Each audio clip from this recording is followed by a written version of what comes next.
Hello friends, कैसे हो आप। आज हम डिस्कस करने वाले एक बहुत ही इंपॉर्टेंट टॉपिक की तरफ, या फिर टॉपिक नहीं, मैं कहूँगा एक बहुत ही इंपॉर्टेंट प्रॉब्लम की तरफ। ये ऐसी प्रॉब्लम है जो जनरली काफ़ी सारे स्टूडेंट्स को होती है। यानी अगर आप भी उन स्टूडेंट्स में से एक हो जिन्हें एसएसटी के अंदर ज्योग्राफी, पॉलिटी और इकोनॉमी तो समझ आ जाती है, पर जब भी हिस्ट्री की बात होती है तो बहुत ही ज़्यादा घबराहट हो जाती है। आपके दिमाग में भी काफ़ी सारी बातें जो है वो चलने लग जाती है कि हिस्ट्री जो है वो कैसे ना कैसे हमसे दूर हो जाए। तो भाई आज के इस बड़ी इंपॉर्टेंट सेशन के अंदर मैं हिस्ट्री को आपसे दूर नहीं, हिस्ट्री को आपसे पास लेने आया हूँ।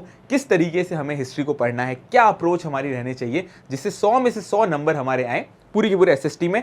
और वो तभी आ पाएंगे जब हमारे 20 में से 20 नंबर हिस्ट्री से आएंगे, और ये 20 नंबर हमारे लिए बहुत ही ज़्यादा इंपॉर्टेंट है। 10th के अंदर अगर हीरो बनना है हिस्ट्री का तो भैया ये वीडियो आपके लिए है। पूरा वीडियो देखना और हर एक कॉन्सेप्ट को समझने की कोशिश करना। तो सबसे पहले हम डिस्कस करने वाले हैं कि इस पूरे की पूरी हिस्ट्री को पढ़ने में ऑब्स्टेकल क्या आते हैं। ये ऐसी समस्या है जो हर स्टूडेंट को जनरली आती है। तो आपकी सारी की सारी प्रॉब्लम का वन स्टॉप सोल्यूशन लेकर आऊंगा और सारी की सारी बातें बताऊंगा जिससे आपका हिस्ट्री का जो डर है वो खत्म हो जाए। तो पहला ऑब्स्टेकल हमारे सामने ये आता है कि सर हिस्ट्री जो है वो बहुत ही ज़्यादा बोरिंग है। इतनी ज़्यादा बोरिंग है, इधर उधर राजाओं महाराजाओं की बातें होती रहती है और हमें ना तो कोई इंटरेस्ट आता है और ना ही कोई मजा आता है। कितना अच्छा मैथ्स है, सोल्यूशन करते हैं, या फिर साइंस है जिसमें अलग अलग कॉन्सेप्ट पढ़ते हैं, लेकिन हिस्ट्री की जब भी बात करते हैं तो बहुत ही ज़्यादा बोरिंग है। तो सबसे पहले सुन लो, हिस्ट्री बोरिंग नहीं है, हम एक नज़रिए से देख रहे थे, इस वजह से बोरिंग लग रही थी। एक बार इमेजिन करो, जब तुम चैप्टर नंबर 1 पढ़ोगे जिसके अंदर यूरोप का नेशनलिज्म है, राइज ऑफ नेशनलिज्म यूरोप है। सोचो नेपोलियन जो है वो घोड़े पर दौड़कर आ रहा है और पूरी की पूरी यूरोप को इंटीग्रेट कर देता है, अपने साथ जोड़ लेता है। फ्रांस की कैसे रूल जो है वो पूरी की पूरी यूरोप के ऊपर एस्टेब्लिश हो जाता है, किस तरीके से काफी सारे कोड ऑफ कंडक्ट आ जाते हैं और पूरी की पूरी यूरोप के ऊपर ऐसे इफेक्ट्स होते हैं जो आज भी हमें देखने को मिलते हैं। कैसे इटली जो है आज हमें देखने को मिलता है, वैसा इटली कभी था ही नहीं। कैसे इटली का इंटीग्रेशन हुआ, जर्मनी इतना शानदार देश है, कैसे जर्मनी का इंटीग्रेशन हुआ। तो सोचो जब ये सारे के सारे कॉन्सेप्ट हमें पता चलेंगे एक शानदार स्टोरी लाइन के साथ, तो मजा आएगा नहीं आएगा? सर बिल्कुल आएगा।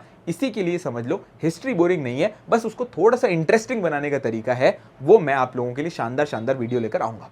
दूसरी इंपॉर्टेंट बात ये है सर, दूसरी इंपॉर्टेंट बात है डेट्स और फैक्ट्स जो है वो याद ही नहीं होते। डेट्स ऐसे हैं जिनको कभी याद भी नहीं कर सकते, और हिस्ट्री की ऐसी डेट्स है आज पढ़ेंगे कल भूल जाएंगे, तो पढ़ने का क्या मतलब है, किताब बंद कर देता हूं। नहीं, बिल्कुल भी ऐसा नहीं करना। डेट्स और फैक्ट्स दोनों को पढ़ना है, लेकिन कौन से डेट्स को, सिर्फ मैं बताऊंगा 5-10 डेट्स। यानी पूरे की पूरी हिस्ट्री की इतनी मोटी बुक के अंदर 5-10 डेट बताऊंगा जो डेट शीट के तौर पर तुम्हें याद रखनी है, और याद नहीं भी रहे तो इंपॉर्टेंट ट्रिक्स बता दूंगा जिससे वो डेट अपने आप में याद रह जाए। फैक्ट्स, सर फैक्ट्स तो कोई याद नहीं करा सकता, फैक्ट्स हमारे जीवन में सबसे ज्यादा दुख देते हैं, तो भाई इस दुख को खत्म कर देते हैं। देखो, अगर आप हिस्ट्री को एक कॉन्सेप्चुअल सब्जेक्ट की तरह समझ रहे हो, यानी कि पूरी की पूरी हिस्ट्री को कॉन्सेप्ट्स के अंदर डिवाइड कर रहे हो, तो फैक्ट्स ऑटोमेटिकली याद रह जाएंगे। और अगर याद नहीं भी रहे तो भी घबराने वाली बात नहीं है, कॉन्सेप्ट से हमें अच्छे नंबर लेकर आ सकते हैं, क्योंकि सब्जेक्टिव पेपर है। ये कोई एमसीक्यू वाला पेपर तो है नहीं, 1-2 एमसीक्यू आएंगे, 10 एमसीक्यू आएंगे, लेकिन बड़ा पेपर जो है वो सब्जेक्टिव है, हमें चीज़ों को लिखना है, तो वो हमारा काम जो है वो बढ़िया तरीके से हो जाएगा अगर हमें कॉन्सेप्ट बढ़िया तरीके से आते हैं, अच्छे से उनको बढ़िया तरीके से याद है। जैसे ये याद शब्द बोलूंगा तो बोलोगे सर हिस्ट्री तो रट्टाफिकेशन है, इसमें तो सिर्फ चीज़ों को बार बार रटना है। नहीं रटना है, बिल्कुल भी नहीं रटना है। क्यों? अब इस पॉइंट को समझो। अगर मैं नेपोलियनिक कोड ऑफ कंडक्ट की बात करूं कि भाई इसके अंदर क्या क्या फीचर्स थे, तो हमें सिर्फ और सिर्फ 4-5 यूनिवर्सल पॉइंट की बात में बात करनी है कि कैसे एडमिनिस्ट्रेटिव तौर पर पूरा का पूरा यूरोप जो था वो अपने आप में एक होने की कोशिश कर रहा था। इसी के साथ साथ में सोचो इंडियन नेशनल मूवमेंट का चैप्टर है, चैप्टर नंबर 2। अगर उसके अंदर आप सारे के सारी चीज़ों को एक साथ रटने की कोशिश करोगे कुछ समझ नहीं आएगा। लेकिन अगर मैं यही कहानी बताऊं कि 1920 के अंदर नॉन कॉपरेशन मूवमेंट होता है, फिर 30s के अंदर हमें एक नया मूवमेंट देखने को मिलता है, 42 के अंदर एक क्विट इंडिया मूवमेंट आता है, और ये सारे के सारे मूवमेंट अपने में कैसे जुड़े हुए थे, तो ये तो एक कॉन्सेप्ट हो गया। इसी के साथ साथ में अगर मैं प्रिंट कल्चर वाले चैप्टर के अंदर आप लोगों के लिए एक शानदार सा माइंड मैप बना दूं और उससे आपको समझा दूं कि कैसे पहले चाइना के अंदर स्टार्ट होता है, यूरोप के अंदर बड़े स्तर पर वो पूरी तरीके से एक्सपीरियंट होता है, और बाद में वो कल्चर इंडिया की तरफ भी आता है, तो आप बोलोगे सर फिर तो हमें थोड़ा थोड़ा शायद समझ में आएगा। थोड़ा नहीं, सब कुछ समझ में आएगा अगर कॉन्सेप्ट को बढ़िया तरीके से पढ़ा, मस्ती से उनके हर एक पॉइंट को ध्यान से देखा, तो हम शानदार से उन चीज़ों को याद कर पाएंगे और फिर बार बार रिवाइज करेंगे तो चीज़ें याद ही रह जाएगी। यानी से नो टू रट्टाफिकेशन, चीज़ों को मगअप नहीं करना, समझ के अच्छे से चीज़ों को याद करना है, बार बार तरीके से याद करना है, रिकॉल करना है, जिससे इस रट्टाफिकेशन से हम पूर्णतः दूर हो सके। तो सर ये 3 इंपॉर्टेंट ऑब्स्टेकल थे जो मैं आपको बताना चाह रहा था, जिससे अगर आप इनको दूर करोगे तो हिस्ट्री के हीरो बन जाओगे। और हिस्ट्री का अगर हीरो बनना है तो उसके लिए क्या करें, यानी व्हाट टू डू, हिस्ट्री का अगर हीरो बनना है तो करना क्या है, उसके बारे में आपको लिए 4-5 पॉइंट के बारे में बात करता हूं। पहला बड़ा इंपॉर्टेंट पॉइंट है, पहला इंपॉर्टेंट पॉइंट है स्केड्यूलिंग ऑफ द चैप्टर।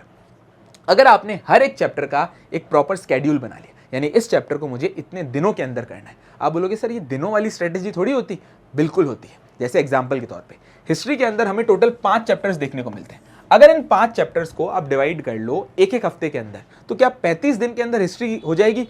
अपने आप में हिस्ट्री हो जाएगी। और इस बात को ध्यान रखो, पूरे 35 दिन नहीं, रोज के अगर 3 घंटे भी पढ़ रहे हो तो 35 दिन के अंदर 20 नंबर का पूरा जो हिस्ट्री वाला पोर्शन तुम्हें टफ लगता था, तुम्हें परेशानी होती थी, उस पोर्शन को पूरी तरीके से क्लियर किया जा सकता है। तो यानी हर एक चैप्टर को अपने हिसाब से डिवाइड कर लो। एग्जाम्पल के तौर पे हिस्ट्री के इतने चैप्टर हैं कि 7 दिन एक चैप्टर को दोगे, बढ़िया तरीके से फ्रंट टू बैक पूरी तरीके से हो जाएगा। पर इसकी स्केड्यूलिंग यहीं खत्म नहीं होती। एक बार आपने पूरी की पूरे चैप्टर को कर दिया, उसके रिवीजन की स्केड्यूलिंग बनाओ। हर एक हफ्ते के अंदर 10 दिन के अंदर बार बार उन चीजों को पूर्णतः याद करते जाओ।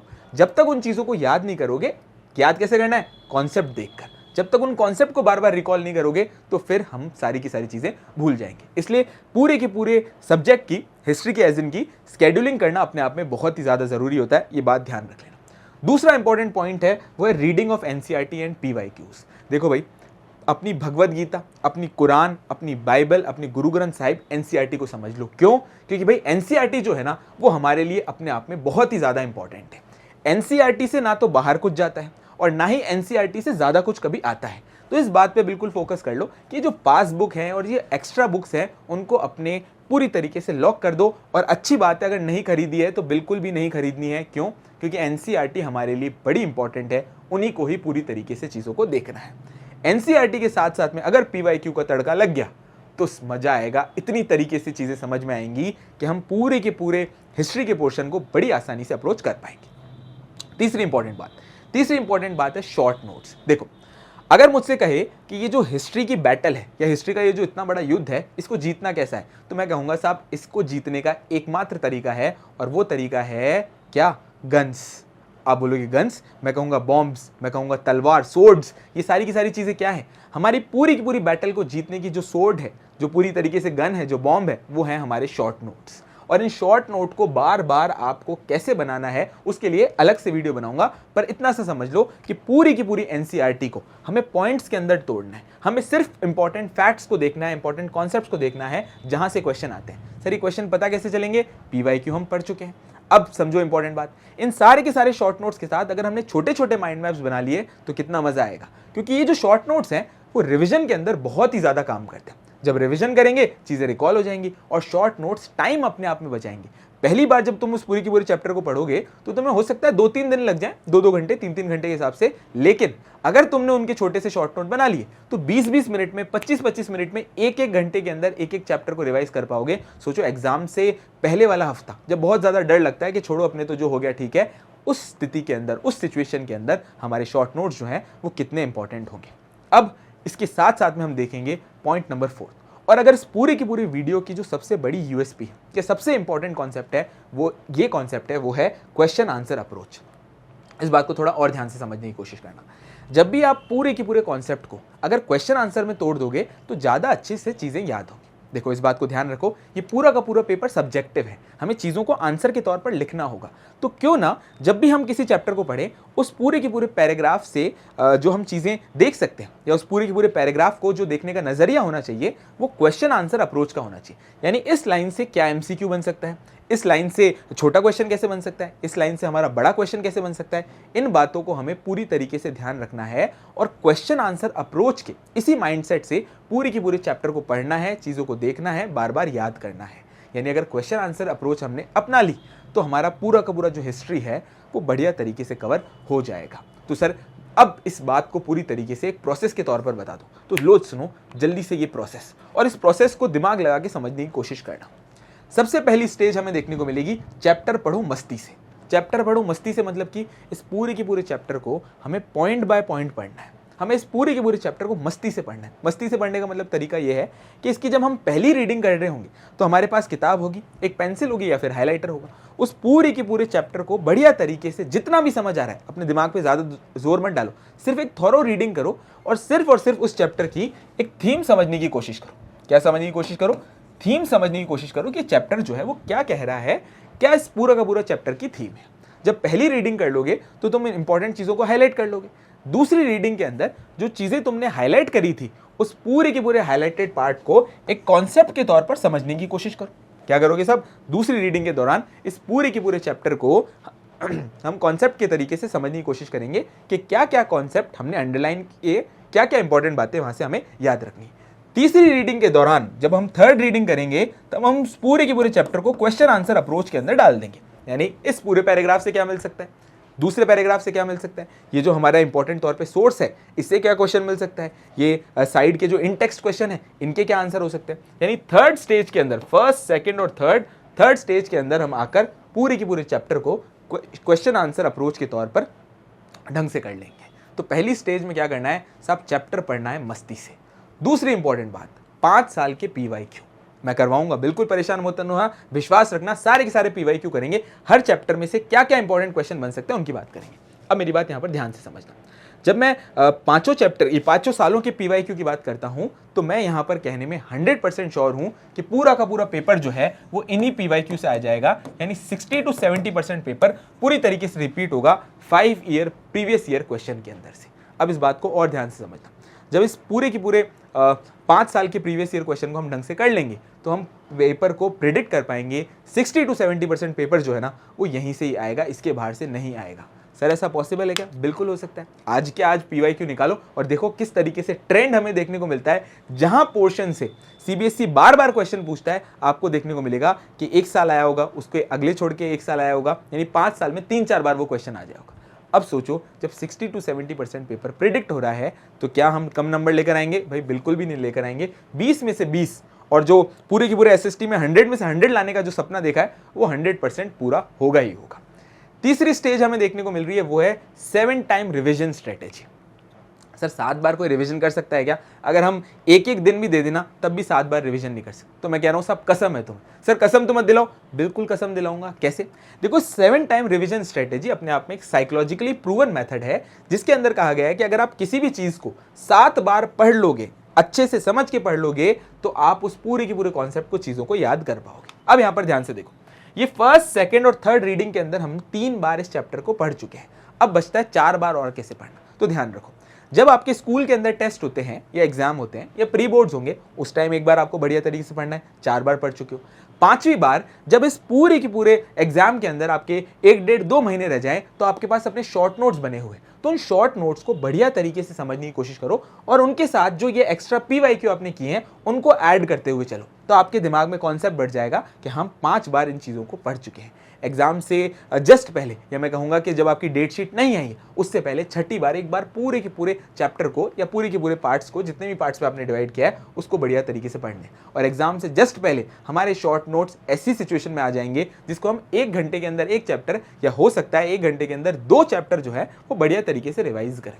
आप एग्जाम्पल के तौर पे सोचो, जिस चीज को आप बार बार पढ़ चुके हो, अगली बार जब आप उसको पढ़ोगे तो आपको कम टाइम लगेगा, नेक्स्ट टाइम और पढ़ोगे तो कम टाइम लगेगा। लेकिन ये जो पूरा का पूरा रिवीजन का कोहेरेंस है, ये पूरी की पूरी जो चेन है वो टूट जाएगी अगर आप एक भी स्टेज को छोड़ोगे। यानी 7 बार बढ़िया तरीके से रिवीजन कर लिया तो भैया हमारी नैया जो है वो पार हो गई, हम पूरी तरीके से 100 में से 100 नंबर लेकर आ सकेंगे। अब आ जाती है चौथी स्टेज, और इन सारी स्टेज में सबसे ज्यादा इंपॉर्टेंट है, हम क्या करते हैं, पूरी की पूरी चैप्टर्स को पढ़ लेते हैं, चीज़ों को याद कर लेते हैं, पर प्रैक्टिस नहीं करते। अब इस प्रैक्टिस नहीं करना जो है वो हमें भारी पड़ जाता है। जैसे एग्जाम्पल के तौर पर आप हर चीज़ रट लोगे, हर चीज़ याद कर लोगे, हर चीज़ आपको कॉन्सेप्ट समझ में आ जाएगा, तब भी आप 20 में से 12, 15, 16 नंबर लेकर आओगे। लेकिन हमारा फोकस है हिस्ट्री में 20 में से 20, क्योंकि भाई हिस्ट्री जो है वो 100 में से 20 नंबर की आती है। इस वजह से अगर हमें 20 में से 20 नंबर लेकर आना है तो ये चौथी स्टेज हमारे लिए इंपॉर्टेंट है। और चौथी स्टेज क्या है? चौथी स्टेज अपने आप में सबसे ज़्यादा आसान है। सर टेस्ट देने, क्या कह रहा हूँ, टेस्ट देने ही है, टेस्ट आपको देकर ही रहने हैं। यानी कि एग्जाम जो आपका स्कूल में होगा, प्री बोर्ड हो गया, या जो आपके नॉर्मल टेस्ट होते हैं वो तो आप दे ही रहे हो, इसके अलावा आपको सैंपल पेपर भी देना है। CBSE टाइम पे सैंपल पेपर निकालती है, ये सैंपल पेपर हमारे लिए बहुत ज़्यादा इंपॉर्टेंट है। आप लोग मार्केट में जाके किसी भी गाइड के पेपर सॉल्व करते हो, वो नहीं करने हैं, हमें CBSE वाले सैंपल पेपर देने हैं। क्यों? क्योंकि एक नॉर्मल ट्रेंड हमें देखने को मिलता है कि 20 to 30% क्वेश्चन जो हैं वो पूरे की पूरे डायरेक्ट सैंपल पेपर में से आते हैं, और सैंपल पेपर से हमें अपनी तैयारी का एक आइडिया भी लग जाएगा और हम पूरी तरीके से तैयार हो जाएंगे कि हमें कैसा एग्जाम में किस तरीके से चीज़ों को यहाँ पर याद रखना है, कैसा हम लिखेंगे, किन किन बातों पर ध्यान रखें। अब इन सारी की सारी चीज़ों के साथ जब आप कंप्लीट कर लोगे तो 100% आपके पूरे में से पूरे नंबर आएंगे। इस वीडियो को सेव कर लेना अगर आपने ये चीज़ बिल्कुल मन लगा के जो है वो करी है तो। अब सर बाकी क्या करें? बाकी कुछ नहीं करना। क्या करना है? इस पूरे के पूरे कॉन्सेप्ट को अपने दिमाग में बिठाना है, कैलेंडर लेना है, डायरी लेनी है, शेड्यूलिंग करके बढ़िया तरीके से आज से ही तैयारी शानदार तरीके से करनी है। तो भाई बस अब इतना सा समय बचा है कि हम पूरी तैयारी में और ज़्यादा तेज़ी लेकर आएँ। किसके साथ? मेरे साथ। हिस्ट्री पढ़ेंगे, मज़े से एक एक चीज़ को देखेंगे और चीज़ों को याद करते हुए चलेंगे चुटकियों के अंदर। तो चलिए, आशा करता हूँ आपको ये पूरा का पूरा सेशन जो है वो अच्छा लगा होगा। वीडियो को लाइक कर देना, शेयर कर देना और साथ साथ में सब्सक्राइब करना मत भूलना। Thank you so much. Thank you.